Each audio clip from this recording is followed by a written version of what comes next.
The phone call came at 3 a.m., cutting through the quiet like a knife. I jolted awake, fumbling for the nightstand, knocking over a glass of water in the process. The screen lit up with Talia's name. My heart stopped. She wouldn't call at this hour unless something was seriously wrong. I answered on the second ring. Talia. Her voice was a wreck. Grayson, it's your dad, she sobbed. It's bad. He had a heart attack. It's not good. You need to come home. Please. For a moment, I just sat there, breathing heavy, trying to process her words. My father. A heart attack. It didn't seem real. I threw off the covers, barely thinking, my mind racing faster than my body could move. My suitcase from last week's business trip was still half unpacked. I tossed in a few clothes, grabbed my passport just in case, and booked the next flight out of New York without even checking the price. I barely remembered the ride to the airport. The city lights blurred past the window as I pressed my forehead against the cold glass, thoughts of my father filling every space in my head. Charles Holt wasn't just my father. He was the man who raised me after my mother died. He taught me how to tie a tie, balance a checkbook, swing a bat. The thought of losing him, of not even getting to say goodbye, made my chest ache. Talia texted updates the whole way, her words frantic and broken. We're at the hospital. It's not good. He's in critical condition. Just get here. Please hurry. When my plane finally landed back home, it was still dark out. The airport was nearly empty. I didn't bother to rent a car. Talia said her sister Brielle would pick me up. Sure enough, there she was, waiting by the curb, waving her arms like a crazy person. I ran over, dragging my suitcase behind me. How is he? I asked, voice cracking. Brielle bit her lip, looking nervous. Just get in. We'll talk on the way. That was my first red flag. I ignored it. I didn't want to think anything bad yet. I just wanted to see my father. The drive to the hospital felt longer than it should have. Brielle made small talk about the weather, her new hair color, the construction on Main Street. I barely heard her. My mind was 10 miles ahead, picturing my father hooked up to machines, fighting for his life. When we pulled up outside the hospital, I practically jumped out of the car before it stopped rolling. I ran through the sliding doors, breathless, heading straight for the front desk. Charles Holt, I said to the nurse. He was admitted tonight. Heart attack. The woman typed something into her computer, then frowned. I'm sorry, sir. There's no one by that name here. I blinked. What? That can't be right. Maybe he was transferred. She shook her head. I can check, but we haven't had any recent admissions for a Charles Holt tonight. Are you sure you're at the right hospital? Confused, I turned to Brielle, who had finally caught up. She looked everywhere but at me. My stomach dropped. Let me call Talia, I said, pulling out my phone. I dialed. It rang once, twice, then straight to voicemail. Something wasn't adding up. Which room? I asked Brielle, my voice sharper now. She hesitated. Maybe we should go to the house.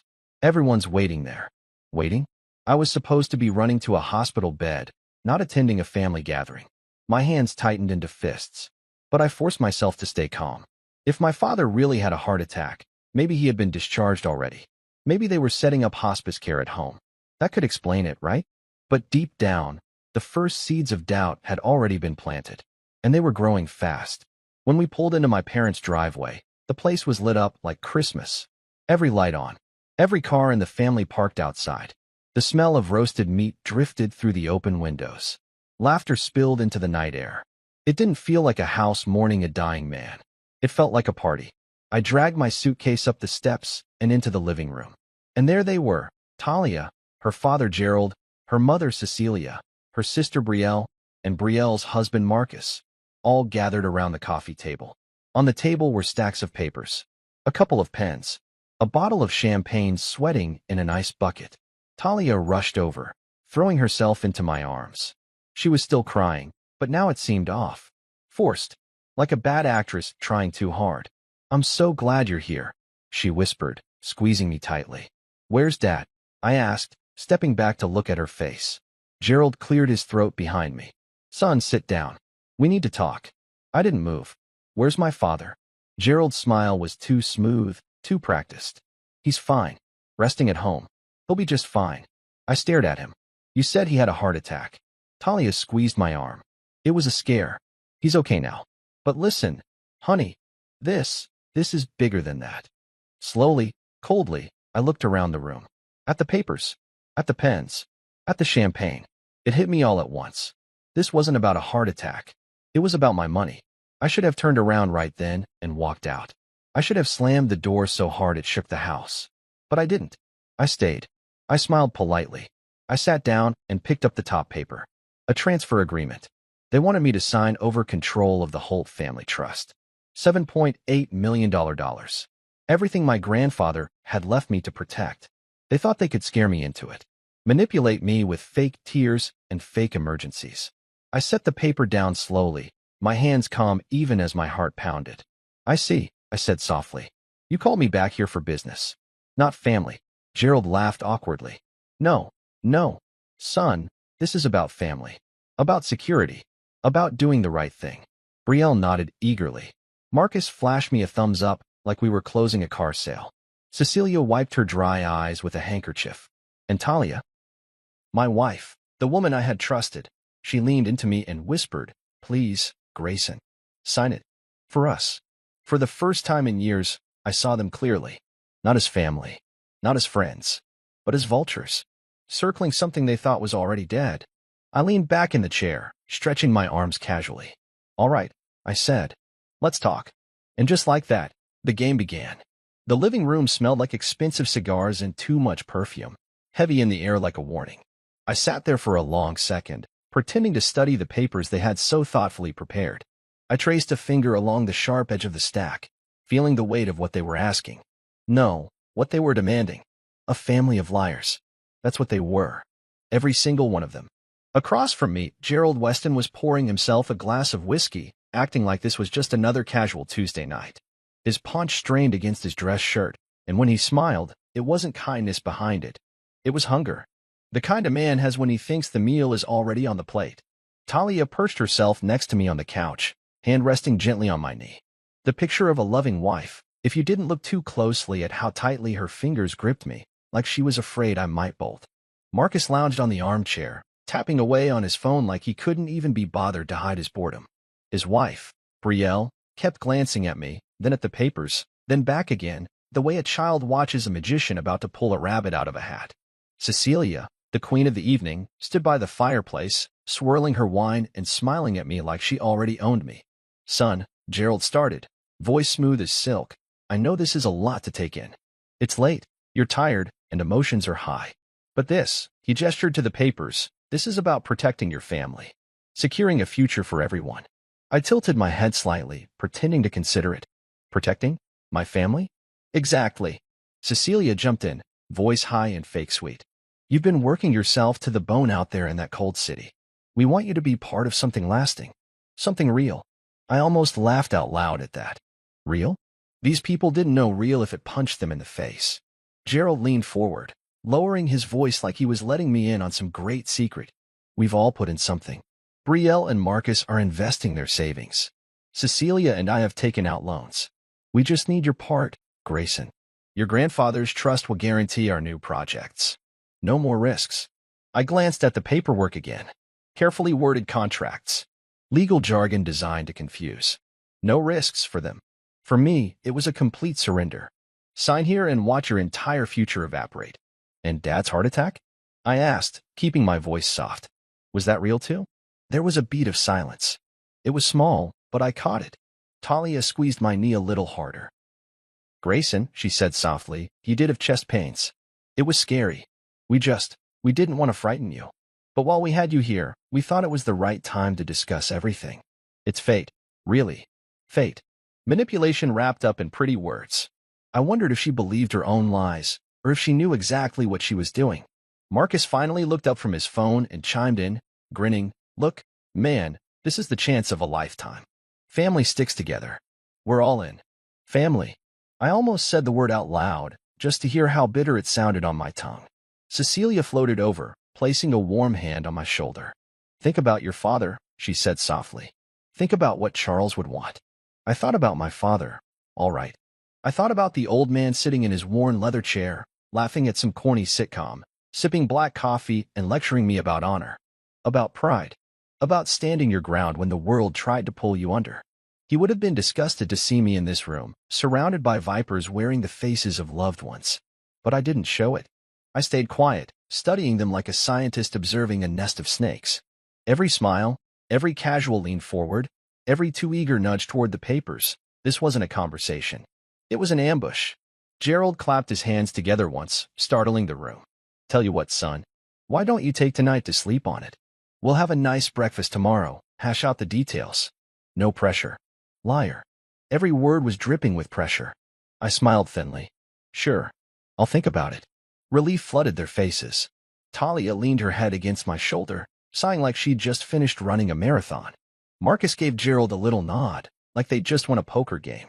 But underneath the smiles, I saw it, the tightness around Gerald's eyes, the twitch in Brielle's hand as she reached for her wine, the way Marcus's foot tapped too fast against the hardwood floor. They were desperate. They were drowning. And they thought they had just grabbed onto a lifeboat. I stayed for another hour, listening to their empty talk about the future and new beginnings. Gerald outlined grand plans for luxury condos, high-end shopping centers, a new golf course that would put this town on the map. He threw around words like investors, returns, projected revenue, but it was all smoke. I asked careful questions, pretending to be curious, pretending to be on the fence. Every answer they gave was another brick in the wall they were building around themselves. Lies stacked on top of lies. By the time I finally stood up, stretching and faking a yawn, they all looked relaxed, confident. They thought the battle was won. Talia walked me upstairs to the guest room, her arm hooked through mine. I know it's a lot, baby, she murmured, pressing a kiss to my shoulder. But we'll be so happy once it's done. We can start our family. We can finally be free. I smiled down at her, feeling a coldness settle deep in my chest. Of course, I whispered. Whatever you need. She beamed at me like I had just promised her the moon. When she finally left, I locked the door behind her and sat down on the edge of the bed. My suitcase still sat by the door, untouched. I didn't bother unpacking. Instead, I pulled out my phone, scrolling through my contacts until I found the one name that mattered right now. Mr. Albright. I stared at the number for a long moment, thumb hovering over the call button. If I was right, and God, every bone in my body screamed that I was, this wasn't just about stealing my trust fund. This was about something bigger, something messier, something criminal. I hit call. It rang once, twice. Then he picked up, his voice low and cautious. You made it home, he said. Not a question. A statement. Yeah, I said, voice flat. And you were right. He didn't ask for details. He didn't need to. Meet me tomorrow, he said. Early. Before they get to you again. Where? He named a diner on the edge of town. A place I hadn't thought about in years. Safe, neutral ground. I'll be there, I said. Good, Mr. Albright said. Don't sign anything. No matter what they say. I hung up and tossed the phone onto the bed. Downstairs, I could hear the clink of glasses, the low hum of laughter. A celebration that had started too soon. Let them toast, I thought coldly. Let them dream. Tomorrow, the real game would begin. The diner looked exactly the same as I remembered, faded red booths, a flickering neon sign, and a cracked linoleum floor that squeaked under your shoes if you stepped just right. It was the kind of place you went for bad coffee and better gossip, a relic from a time when people actually sat down to talk instead of burying themselves in their phones. I pulled into the gravel lot just after 6 in the morning. The sky was still dark, a heavy gray that pressed down on the town like a wet blanket. I parked near the back, killed the engine, and sat for a second, gathering my thoughts. Inside my jacket pocket, I could feel the documents they'd handed me last night, thick, heavy, and poisonous. I didn't plan on signing anything. I stepped inside, the little bell above the door jangling weakly. The place was mostly empty, just a few old-timers nursing coffees and one trucker reading a newspaper so big it covered half his face. I spotted Mr. Albright in the far booth, same spot he always claimed back when I was a kid coming here with my dad. He looked older now, thinner. His once dark hair was a shock of silver, and his face was lined in ways I didn't remember. But his eyes, the sharp, knowing blue of them, hadn't changed a bit. I slid into the booth across from him without a word. He nodded at me, then nodded at the waitress behind the counter. She poured 2 coffees and left us alone. For a long minute, we just sat there. Steam curled up from the chipped mugs between us. The world outside was still waking up, but here, it felt like time had stopped. You got the papers? Mr. Albright finally asked. I nodded and pulled them out, sliding them across the table. He didn't touch them, just gave them a long look, like he could smell the rot from where he sat. Thought so, he muttered. I leaned forward. Tell me everything. He sipped his coffee, grimaced at the taste, and then spoke low and fast. Gerald's been in trouble for years. He's overextended, took out loans he can't pay back, promised investors returns he can't deliver. He built half his projects on borrowed money and cheap lies. And now, the walls are closing in. I stared at him, feeling the anger tighten my chest. And they think my trust fund's the way out, I said quietly. Mr. Albright nodded. Without your money, the banks call the loans. Investors file lawsuits. The government starts poking around. And once that happens, it all falls apart. I sat back, the reality of it sinking deeper with every word. They faked my father's heart attack, I said, almost to myself, just to get me back here. Mr. Albright didn't even blink. Of course they did. Gerald's desperate. Desperate men do desperate things. A waitress dropped a plate of bacon and eggs in front of him. He barely glanced at it. I rubbed my temples, trying to piece it all together. But why the act? Why not just come clean and ask for help? He laughed, a rough sound. Because asking means admitting weakness. It means giving you power. They don't want you to feel like you have a choice. They want you scared, rushed, guilty. It made sense in the sickest way possible. If they could trap me emotionally, if they could tie my hands with fear and family loyalty, they didn't have to worry about me reading the fine print. They could gut me clean. Let me guess, Mr. Albright said, cutting into his eggs. They talked about family legacy, securing the future, maybe even honoring your father's name. I gave a humorless laugh. All of it. He shook his head. Classic. For a while, we sat in silence, the noise of the diner buzzing around us, silverware clinking, coffee pouring, a baby crying somewhere near the kitchen. Finally, Mr. Albright leaned in closer. You're sitting on $7.8 million, Grayson. They know it. They need it. And they'll do anything to get it. I nodded slowly. What would you do? He looked me dead in the eyes. Fight fire with fire. He pulled a small envelope from his jacket and slid it across the table. Inside were photos, documents, screenshots, bank records. Evidence. Gerald had been sloppy. Loans taken out under shell companies. Construction bids rigged. Investor money siphoned off into personal accounts. It was all there, plain as day. I flipped through the pictures, each one confirming what my gut already knew. They were criminals, wrapped up in pearls and fake smiles. You need more? He asked. I shook my head. No, this is enough. He gave a slow, approving nod. Then you know what you have to do. I stared down at the last photo, a receipt showing a massive loan Gerald had taken out in my name without my permission. Forgery. Pure and simple. You can either walk away, Mr. Albright said, voice low, or you can burn them to the ground. I thought about it. Really thought about it. Walking away was the easier choice. No mess, no fights. Just disappear back to Manhattan and let them choke on their own lies. But the easier choice wasn't always the right one. They dragged me across the country on a lie. They used my father's name as bait. They set a trap and smiled while they closed it around me. They deserved worse than silence. I tucked the envelope into my jacket. How soon can you get me a recorder? Mr. Albright smiled for the first time that morning. Already got one, he said, patting his pocket. Just say the word. Word, I said. We both chuckled, a dark, quiet sound. We left the diner just as the sun started to push its way over the horizon, turning the sky a bloody shade of red. Seemed fitting. I drove back to the house slowly, the weight of what I was about to do pressing down on me. I wasn't nervous. I wasn't even angry anymore. I was cold. Clear. The kind of clear you only get when you finally see people for who they really are. I parked down the street, taking a few minutes to gather myself. I practiced my smile in the rearview mirror. Practiced looking tired, overwhelmed, naive. They had to believe I was still playing the part of the dutiful son-in-law. They had to believe they had already won.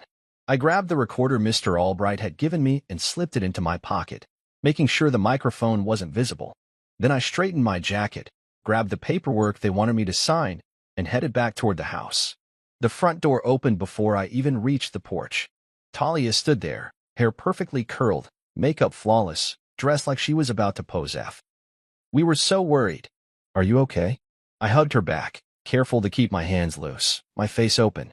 Yeah, I said hoarsely. I just needed some air. She pulled me inside, bustling me toward the living room like a prize turkey. The whole crew was there again, Gerald, Cecilia, Brielle, Marcus, all bright-eyed and buzzing with fake excitement. Did you get some clarity? Gerald asked, his voice syrupy sweet. I nodded slowly.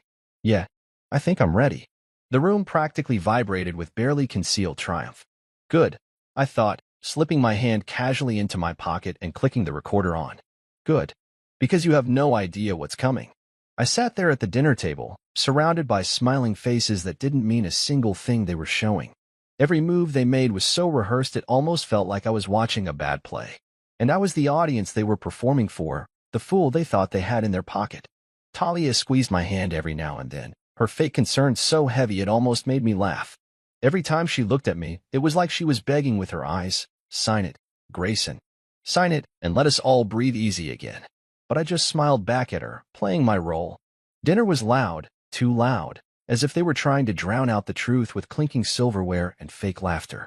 Gerald was in full performance mode, pouring wine for everyone and making toasts about family loyalty and standing together through hard times. He raised his glass toward me, voice booming, "To Grayson, a true son to this family."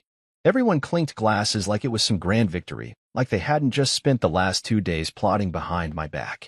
I lifted my glass and toasted back, letting them see what they wanted to see, a tired, worn-down man ready to fold. Cecilia leaned across the table with a polished smile that didn't reach her cold eyes. "You must be exhausted, dear.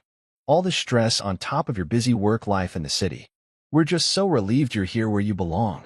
"Yeah," I said lightly, swirling my wine. "Feels like coming home." Talia giggled and kissed my cheek, acting every bit the doting wife. If you didn't know better, you'd think we were newlyweds still crazy in love. But I knew better. The papers were back on the coffee table, neatly arranged beside an expensive gold pin. Every so often, Brielle would glance at them like a hungry dog staring at a steak. Marcus, sitting next to her, kept nudging her knee under the table, probably thinking he was being slick. They thought it was all done. They thought I was theirs. Gerald cleared his throat and gave me a fatherly smile. "Now, son, I know this has been overwhelming. We just want what's best for you. For all of us. It's not about the money, it's about securing the future." I almost choked on my wine. Not about the money. Right. That's why you dragged me across the country with fake sob stories. That's why you faked a medical emergency. "Family first," Cecilia added, dabbing her mouth with a linen napkin like a queen presiding over a feast. "Family first," Marcus echoed, raising his glass again. I set my wine down and leaned back, folding my arms casually. "Tell me more about these projects you're working on," I said, like I was genuinely curious. Their eyes lit up. Gerald launched into a grand explanation about luxury condos on the lakefront, a golf resort 2 towns over, and a string of high-end restaurants they planned to franchise. He painted it like a golden dream, one big happy future just waiting to be seized, if only I would sign those papers. "And with your trust as the backbone," Gerald said, leaning forward earnestly, "we can fast-track everything. No more waiting on stubborn banks. No more worrying about shaky investors. It's about creating a legacy," Cecilia said, eyes shining with fake warmth. Brielle nodded eagerly. "A real dynasty."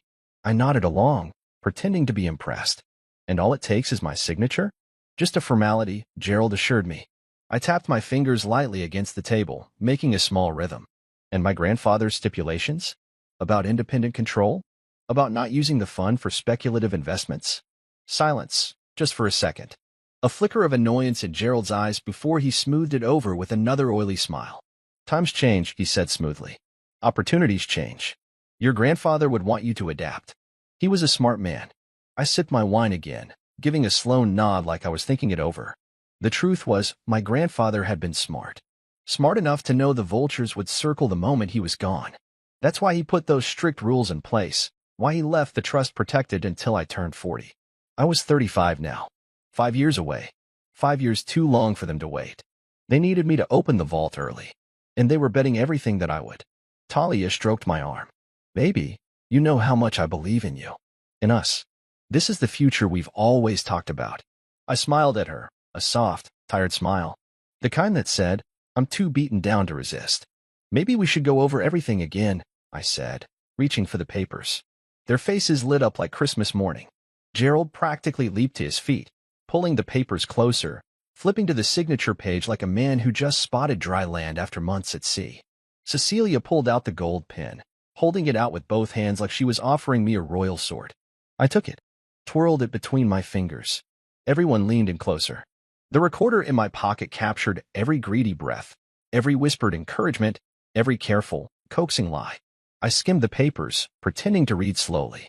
In truth, I had already read every line, and I knew exactly what would happen the second I signed. They would take full control of the fund, leaving me with nothing. No recourse. No safety net. I looked up, smiled faintly, and set the pen down. I just have one question, I said, keeping my voice mild. If I sign this, what happens if the projects fail? An uncomfortable shifting around the table. They won't, Gerald said firmly. But if they do? Gerald cleared his throat. Well, technically, the trust would be absorbed into the company. Risks are natural, but with your backing, those risks are minimal. So if it all burns down, I said lightly, I lose everything. Nobody spoke. Talia pressed her hand harder into my arm. Baby, trust us. We know what we're doing. Trust. That was rich coming from her. I picked up the pen again, held it over the paper, watched the way Gerald's hands trembled slightly as he tried to look calm, watched Brielle's foot tapping under the table, watched Marcus mouth the word come on under his breath. I bent low over the paper, and then, ever so carefully, I scribbled something illegible on the signature line. A mess of loops and lines that looked like a signature but wasn't legally binding in the slightest. I set the pen down. There, I said softly. The room let out a collective exhale, like a pressure valve had been released. Talia kissed my cheek, whispering, Thank you, thank you. Gerald clapped me on the back. You won't regret this, son. You've saved the family. Cecilia was already grabbing the documents, folding them into a folder like they were sacred texts. I leaned back in my chair, watching them celebrate, watching them fall right into the trap they thought they had laid for me. They had no idea that this game was just getting started. The next morning, I woke up early. I barely slept, not because of nerves, but because my mind was too sharp, too focused. I stared at the ceiling for hours, going over everything again and again, making sure every move I planned made sense. There could be no mistakes. Not now. Downstairs, the house was already stirring. I could hear Cecilia barking orders in the kitchen, Gerald pacing back and forth on a phone call, Brielle giggling about some celebration party she was planning, and Marcus complaining about how early it was. They were acting like it was already done, like they had won. Good. I dressed slowly, deliberately, pulling on a crisp shirt and clean jeans. I wanted to look casual, like a man who had finally surrendered, a man who trusted his loving family. When I looked at myself in the mirror, I barely recognized the expression I wore, a calm, easy smile masking the quiet storm behind my eyes. I slipped the recorder back into my pocket and tucked the envelope from Mr. Albright into my jacket. Today was going to be a long one. When I walked into the kitchen, Talia rushed over to me with a plate of pancakes shaped like little hearts. Good morning, love, she said, kissing my cheek. We thought we'd celebrate a little before heading out to sign everything officially with the notary. Gerald clapped me on the back. We're proud of you, son. You're doing the right thing. I smiled back at him, so warmly it almost scared me. Happy to help, I said. They all sat down, plates piled high, glasses of orange juice clinking in toast that sounded so false they might as well have been echoes. Marcus boasted about the new truck he planned to buy. Brielle chatted about shopping trips. Cecilia gushed about a vacation home she had been eyeing. It wasn't just about saving the company. It was about spending my money before the ink was even dry. After breakfast, we piled into 2 cars and headed to the town center. They insisted on riding together, laughing and joking as if it was a wedding day, not a financial execution. I drove separately, needing a little space to breathe, to center myself. The town had changed since I left. New shops, a renovated park, a few coffee places that weren't there before. But under the fresh paint and polished storefronts, it was still the same small, greedy place it had always been. At the bank, Luis Ortega, my old friend, was already waiting. He stood near the entrance, pretending to check his watch. We caught eyes, and he gave a slight nod. Everything was in place. Inside, the notary was a young woman who looked barely out of college. She was bright and eager, probably excited to be handling something that looked like big money.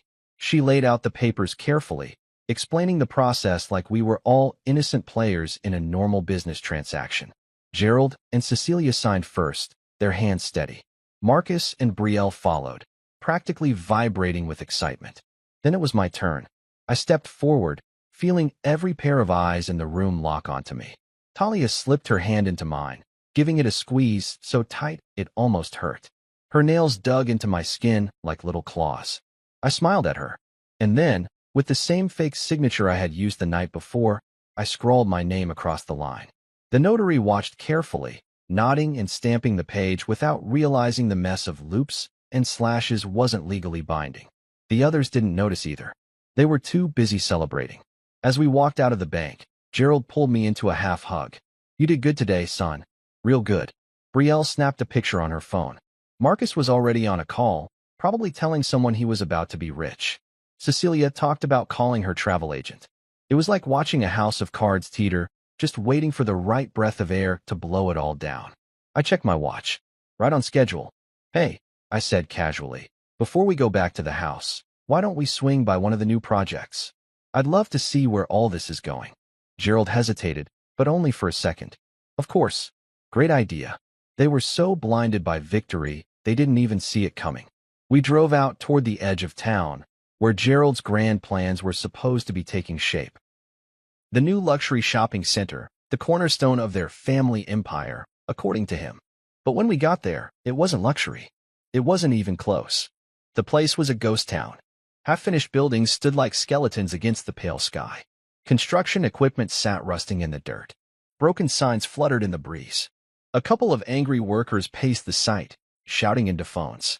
Marcus stepped out of the car and scratched his head. Maybe they're on break?" I walked slowly toward a half-finished storefront, pretending to admire the work. I could feel Talia watching me, nervous now, her arm twitching like she wanted to pull me back. A foreman in a dirty jacket stomped over to us. "You the owners?" he barked. Gerald stepped forward, smoothing his jacket. "Yes, we're overseeing." The foreman cut him off. "Good. Where's our damn money? You're 3 months behind on payments. My guys are threatening to walk." The air crackled with tension. Gerald fumbled for words, trying to spin some excuse. Cecilia muttered something about bank delays. Brielle clung to Marcus, who looked like he wanted to disappear. I just stood there, arms crossed, letting it all unfold. One of the workers kicked a metal beam in frustration, sending a loud clang echoing across the empty lot. "This place is a joke," he said loudly. "You ain't building anything. You're just stealing time." I turned to Gerald, keeping my voice polite. "This doesn't look like the empire you promised me." Gerald's face flushed deep red. "These things take time, Grayson. You have to understand it." "I do understand," I interrupted, voice calm and clear. "I understand perfectly." I reached into my jacket and felt the recorder still humming, still catching every word. "And soon," I added, "so will everyone else." Gerald's mouth snapped shut. Cecilia grabbed his arm. Talia stared at me, finally seeing something she didn't recognize in my face. It wasn't the tired, desperate man they thought they had broken. It was someone who had been playing a much bigger game all along. And the best part? The final move was just around the corner. When we got back to the house that afternoon, you could almost taste the shift in the air. The excitement from the morning was gone. Now, it was tight smiles, lowered voices, and glances that lasted just a little too long. Talia was the first to break the silence. She clung to my arm as we stepped inside, her fingers digging in like she was afraid I might vanish if she let go. "Baby, don't listen to those workers," she whispered quickly. "You know how people talk when they don't understand the bigger picture." I nodded slightly, pretending to agree. "Sure. Misunderstandings happen." She let out a shaky laugh, clearly desperate to believe I was still buying it.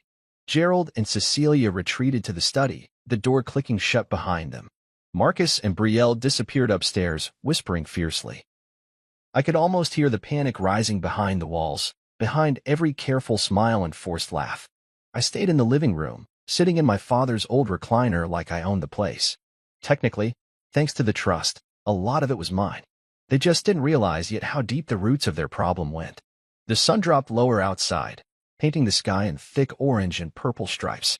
I watched it from the window, giving them time to sweat, giving them time to come up with a new plan. Because they would. People like them always thought there was another trick, another angle. They never accepted defeat. Not until it crashed down on their heads. About an hour later, Gerald emerged from the study with a stiff smile plastered across his face. "Grayson," he said warmly, too warmly, "come join us. We've been going over some final numbers. Just a little fine-tuning before tomorrow's filings." Fine-tuning. That was a new word for screwing me harder, no doubt. I followed him into the study. Cecilia perched on the leather couch, flipping through papers so quickly she couldn't have been reading them. Marcus and Brielle had reappeared too, sitting awkwardly, pretending like everything was perfectly normal. Talia slipped in behind me and closed the door softly. The study smelled of leather, dust, and the faint bitterness of old cigars. It was where my father used to sit with a whiskey in one hand and a newspaper in the other, telling me stories about hard work and honesty. If he could see this circus now, he'd probably burn the whole place down himself. Gerald cleared his throat and launched into another speech about finalizing the transition and streamlining access. Every word was so carefully chosen it was almost funny. He slid a few papers across the desk toward me. "Just sign these last few authorizations," he said smoothly. "Purely procedural. Then everything will be officially transferred and set up under the family management account." Family management account. Another pretty way of saying you're giving us the keys to the castle, blindfolded. I picked up the papers, flipping through them slowly. My stomach turned, but not from nerves. From disgust. They were trying to take everything my grandfather had left me and turn it into their personal piggy bank. I set the papers down, keeping my face neutral. "Mind if I take another night to think about it?" I asked. The tension in the room spiked so fast it was almost visible. Cecilia smiled tightly. "Of course, dear.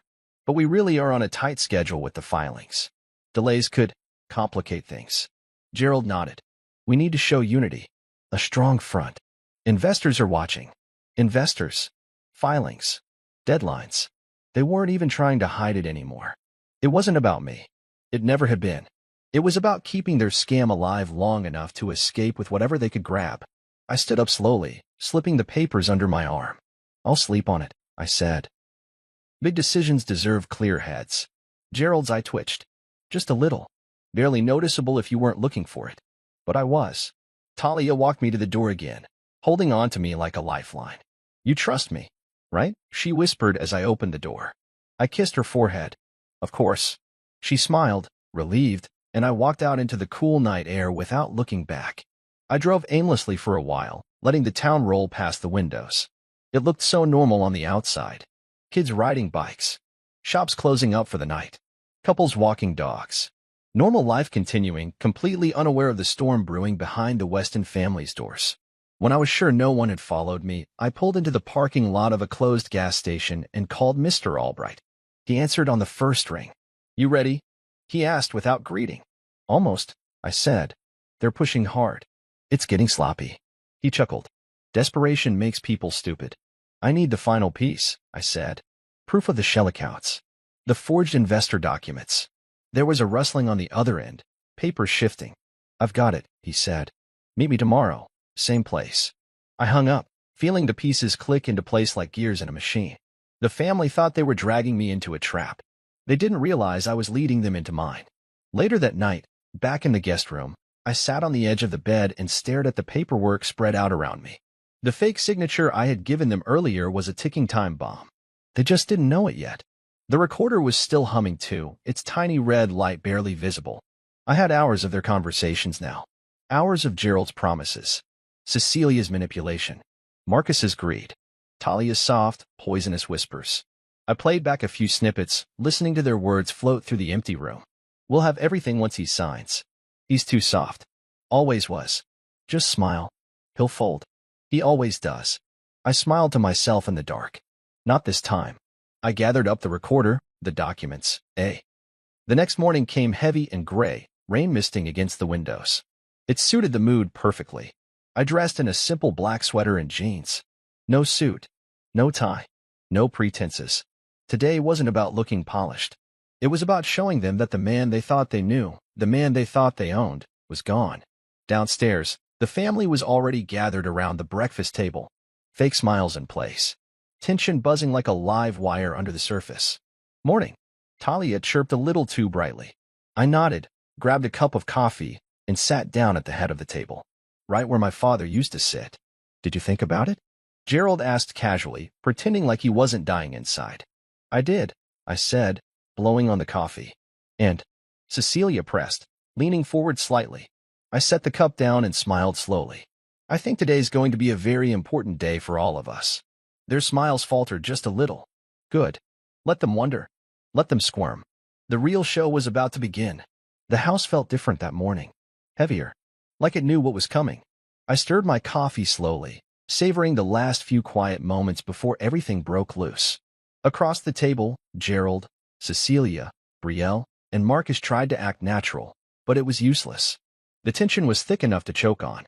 Talia sat beside me, her hand resting lightly on my arm, her thumb tracing small circles on my skin like she was trying to hypnotize me into obedience.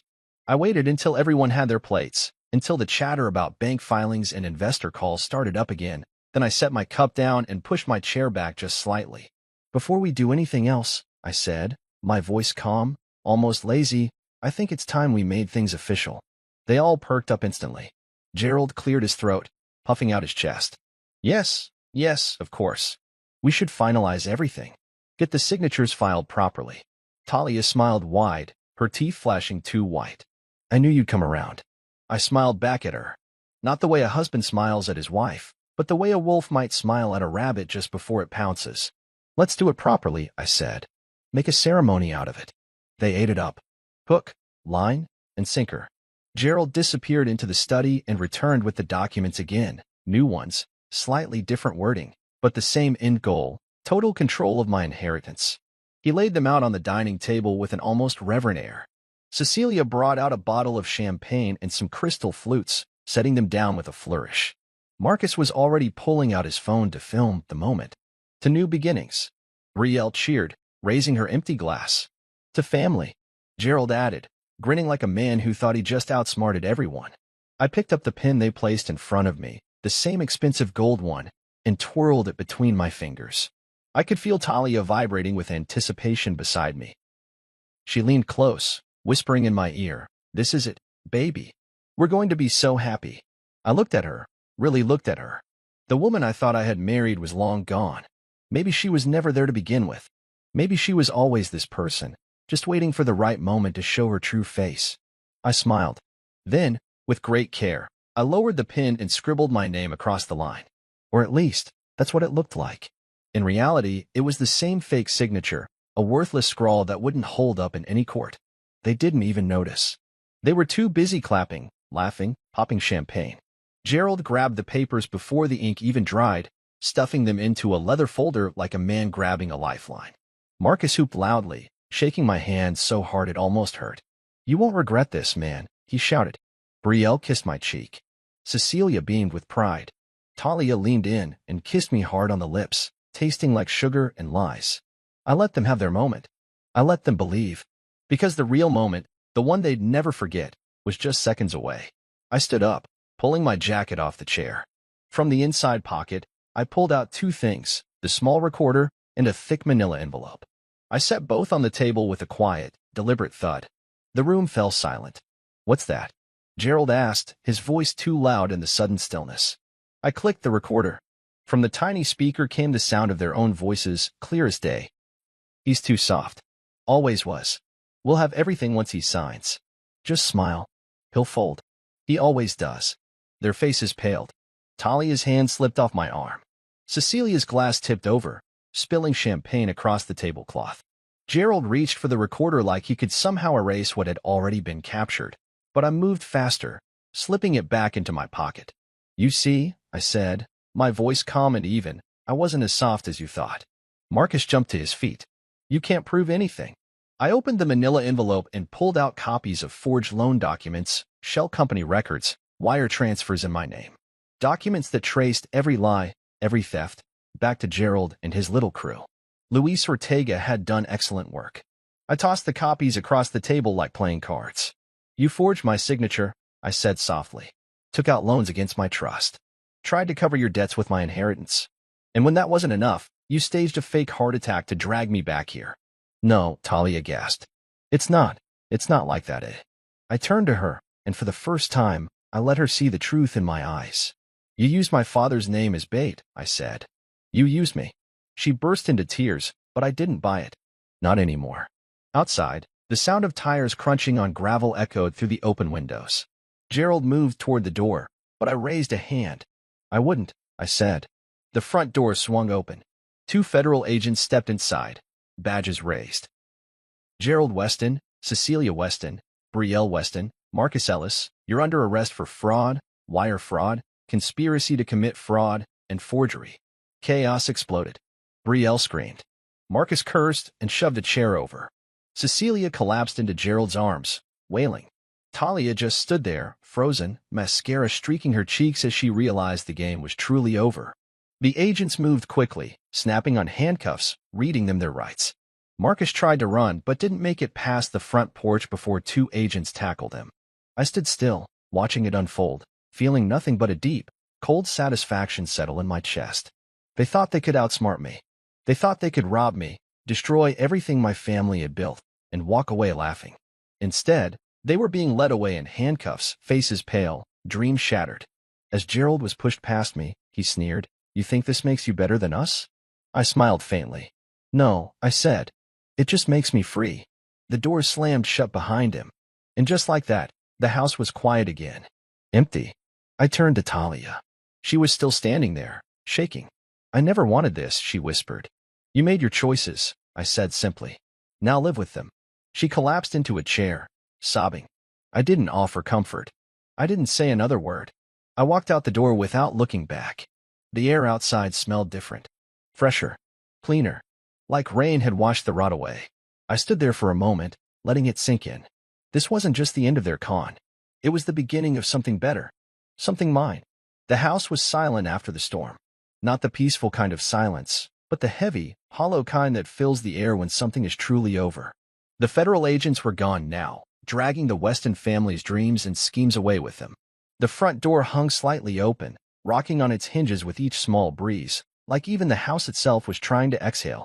I stood there for a long minute, staring at the empty living room.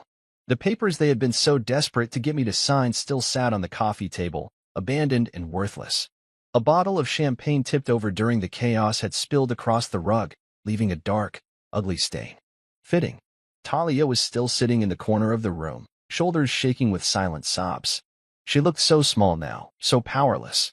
A shadow of the woman who once stood beside me, whispering promises of a future she never truly intended to build. I didn't feel sorry for her. Not anymore. Slowly, I walked over to the coffee table and picked up the fake contracts, flipping through the pages. Each one was filled with their desperate greed, their hollow words, their empty loyalty. I held the papers over the fireplace and let them catch fire, watching the edges curl black, the flames eating away at everything they had tried to steal. Talia flinched at the sound but said nothing. I waited until every last page was ashes before turning back to her. "You could have told me," I said quietly. "You could have trusted me." She lifted her tear-streaked face, her voice barely more than a whisper. "I was scared," Gerald said. "He said if we didn't get the money, everything would fall apart." I nodded slowly. "And you decided it was easier to betray me than to ask for help." She didn't deny it. She didn't even try. Instead, she stood up shakily and crossed the room, stopping a few feet in front of me. "Please, Grayson," she whispered. "We can fix this. You and me. We don't need them. We can start over." Her hand reached out, trembling slightly.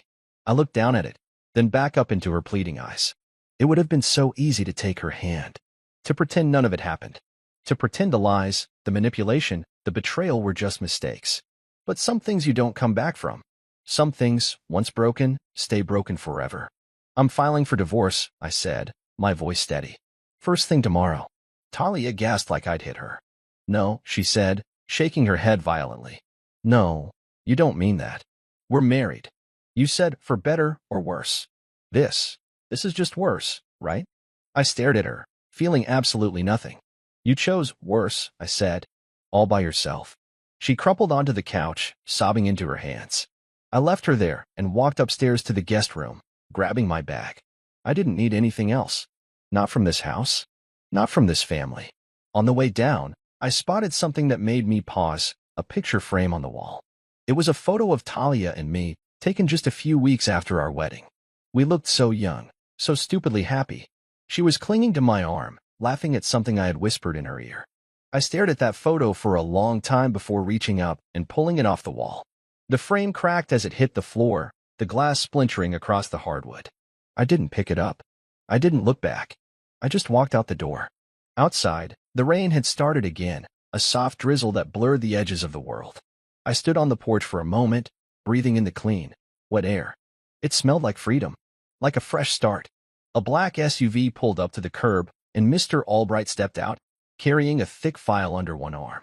"You sure about this?" he asked, his voice rough. I nodded. "Yeah, I'm sure." He handed me the file.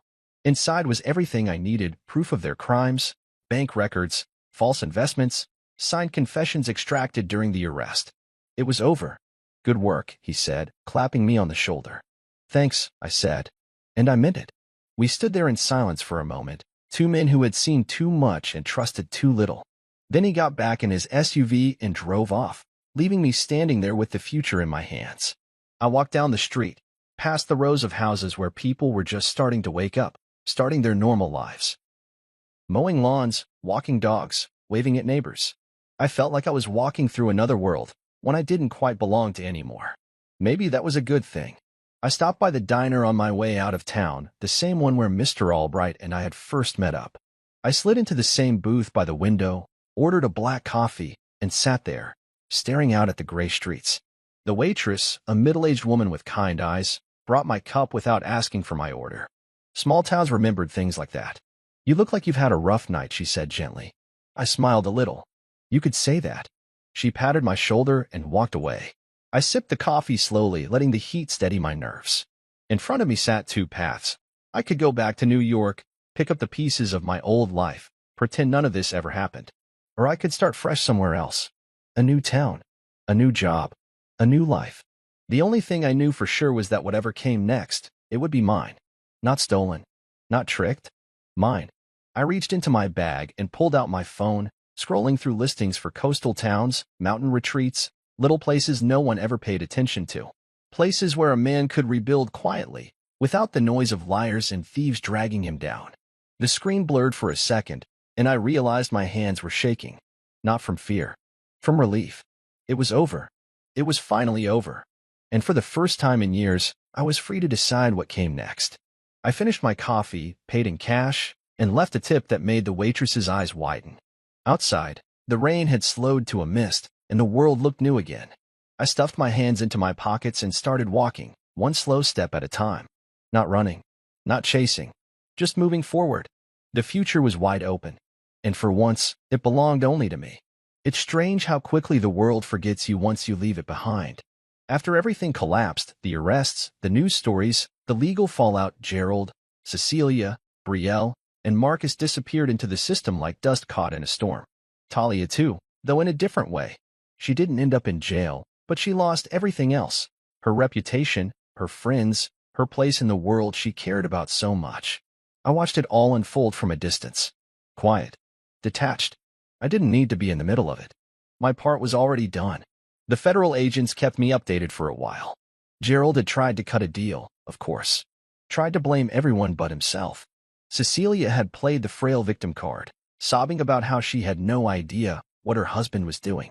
Marcus sang like a bird, throwing Brielle under the bus at the first chance he got. None of it worked.